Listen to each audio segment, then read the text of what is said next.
Howdy everybody, how y'all doing? I am a retired food service specialist from the United States Army. For those who don't know what a 94 Bravo is, that's what the Army calls a cook, a food service specialist. I served my time, learned my craft, and when I got out, I carried those kitchen skills with me. There were moments in my civilian life when I needed extra money. And whenever I walked into a restaurant, fast food, mom and pop, or anything in between, the first position I applied for was dishwasher. Some of you might wonder, why would someone with my training choose to wash dishes or bus tables? I'll tell you why. You see, to me personally, it is one of the most peaceful, satisfying parts of the entire food service world. I don't have to deal with customers. I don't have to perform. I don't have to socialize. I get to be in my own space, in my own rhythm, doing work that makes sense to me. I thrive when the rhythm is predictable. I thrive when nobody is towering over me.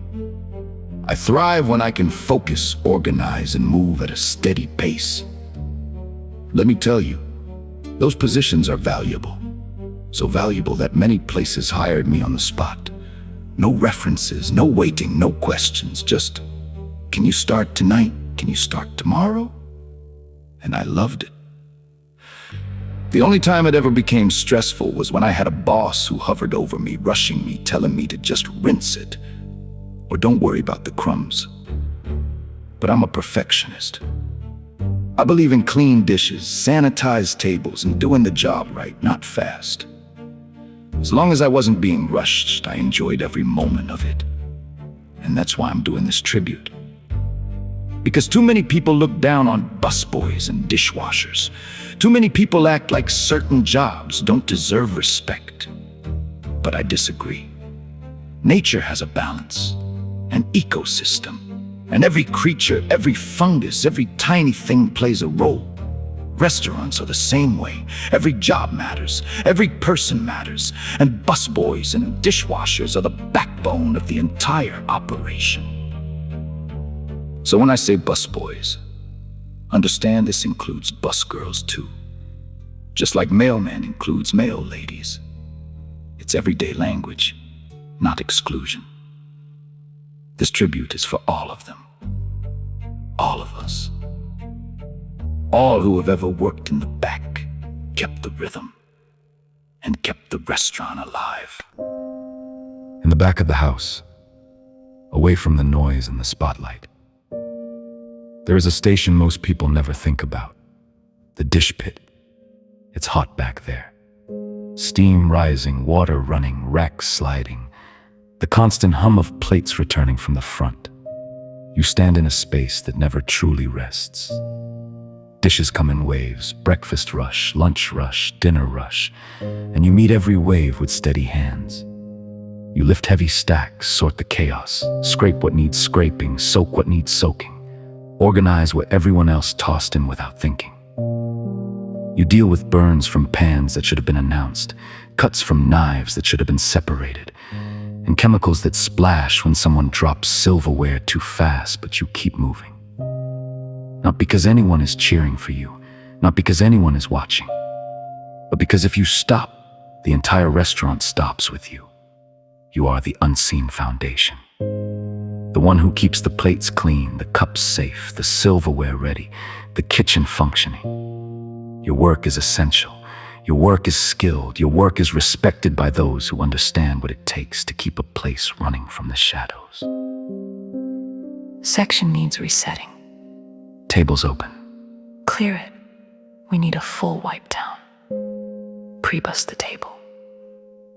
On the dining room floor, the pace is different, but the responsibility is just as heavy. You move through crowded aisles, weaving between conversations, clearing plates that hold the stories of every table.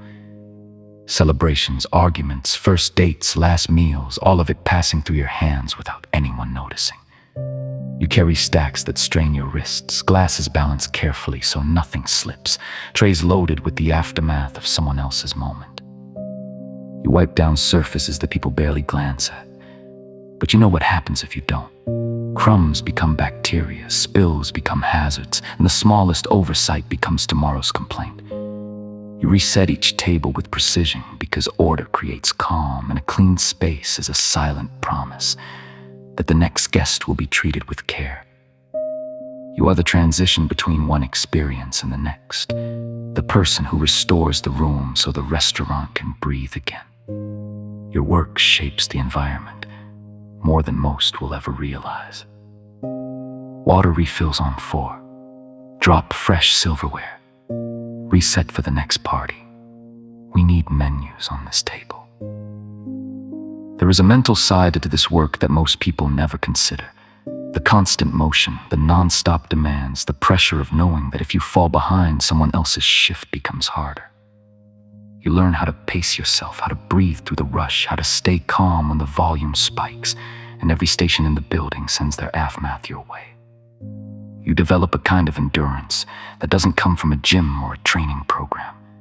It comes from repetition, responsibility, and the quiet promise you make to yourself that you will not let the team down. You communicate without words, a nod to the cook who needs pans cleared, a glance to the server who's waiting on glassware, a quick handoff to the busser who's resetting a section before the next wave of guests arrives. You become part of a rhythm that only the back of house understands, a rhythm built on trust, timing, and the shared understanding that every person back here depends on the others. Discipline, patience, awareness, and a level of teamwork that deserves far more recognition than it receives.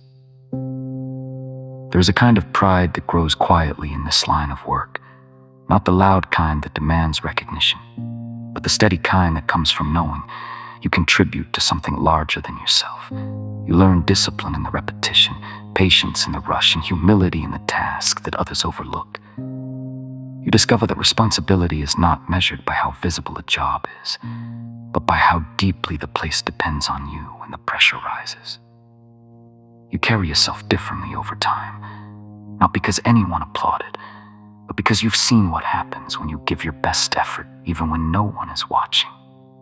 Dignity is not assigned by title. It is built through consistency, through showing up, through doing the work that keeps everything moving, even when the world barely notices. And in that understanding, you find a sense of identity that cannot be taken away. The knowledge that you are dependable, that you are skilled, that you are part of the structure that holds the entire operation together. Help run these plates. Clear the service station. Racks are coming back. We need clean glassware ASAP. There are things this work teaches you that stay long after you leave the building. Lessons that don't come from textbooks or training manuals, but from repetition, responsibility, and the weight of real experience. You learn how to recognize what needs attention before anyone has to say a word. The small details that determine whether a space feels cared for and neglected. You learn how to manage pressure without letting it change your character. How to stay steady when everything around you accelerates. How to keep your focus when the room is loud and the expectations are higher than the resources. You learn that respect is not something you wait to receive. It is something you give to the work itself, even when the world overlooks it. And over time, these habits follow you into every other part of your life. The awareness, the discipline, the ability to see what others miss, the commitment to finishing what you start. These are the quiet strengths, built in the corners of kitchens and dining rooms, carried by people who rarely get acknowledged, but who walk away with a kind of wisdom that cannot be taught anywhere else. Hot pan coming through. Separate the knives. We're out of saute pans. Can you run a quick rinse? There is a cost to this work that doesn't show on a schedule or a paycheck. It shows in the soreness that settles into your shoulders, the ache in your lower back after hours of lifting, the stiffness in your hands from gripping trays and scrubbing surfaces. It shows in the nights when you come home exhausted, not from a single moment, but from the accumulation of hundreds of small tasks that demanded your attention without pause. It shows in the patience you have to maintain, even when someone drops a full tray without warning, or leaves a spill for you to handle while they move on to something easier. It shows in the discipline it takes to keep your standards high, even when the pace is unreasonable, even when the expectations outweigh the support, even when you know no one will notice the extra effort you put in. And yet, you return the next day because you understand the value of consistency, the importance of reliability, the quiet strength required to be the person others depend on. Even when they never say it aloud, this resilience is not loud or dramatic. It is steady, it is earned, and it is one of the greatest truths of those who work in the shadows, to keep everything else running. We need more bus tubs. Switch out the sanitizer. Dry storage needs restocking. We're low on clean plates. Every person who works in these roles carries a story that most people never see. Some arrive before sunrise, stepping into the quiet of an empty building, preparing a space that will soon be filled with noise and movement. Others come in after long days at their primary jobs, using the second shift to keep their households stable, balancing exhaustion with determination, because responsibility does not wait for convenience. Some are students, fitting these hours between classes and assignments, learning how to manage time, pressure, and expectations, while building the discipline that will follow them into their futures. Some rely on this work as their full-time livelihood, doing what was available, doing what was necessary, doing what keeps the rent paid, the lights on, the diapers stocked, and the meals on the table. Every dishwasher, every busser, every server assistant carries a level of commitment that deserves acknowledgement, not pity, not condescension, just simple human respect. I'm dropping a full tub. Can you swap out the bin? We need a clean tray. Service is backing up. In the industry today, the titles have changed. What many people once called a busboy is now known professionally as a busser or server assistant. And the role most people grew up calling a dishwasher is recognized in professional kitchens as a steward, a member of the stewarding team that keeps the operation functioning. The terminology has evolved, but the work, the discipline, the endurance, the responsibility remains the same. These titles were updated to reflect respect, to acknowledge skill, and to recognize that these positions are essential to every dining room and every kitchen that depends on them. We're turning this table fast. Glass rack coming your way. And so the next time you see a busser, a server assistant, a steward, or a dishwasher, give us a nod or a friendly hello. If you have a moment, say to us, "Thank you for your service."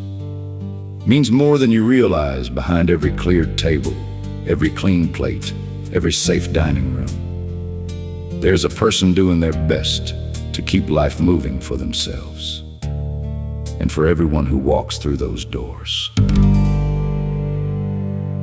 Server assistants and stewards, I just want to say thank you for all the hard work that you do. I just want to say thank you for all the hard work That you do. Dishwashers and bussers, thank you for making our dining experience so enjoyable. Server assistants and stewards, I just want to say thank you for all the hard work that you do. I just want to say thank you for all the hard work That you do. Dishwashers and bussers, thank you for making our dining experience so enjoyable. Server assistants and stewards, I just want to say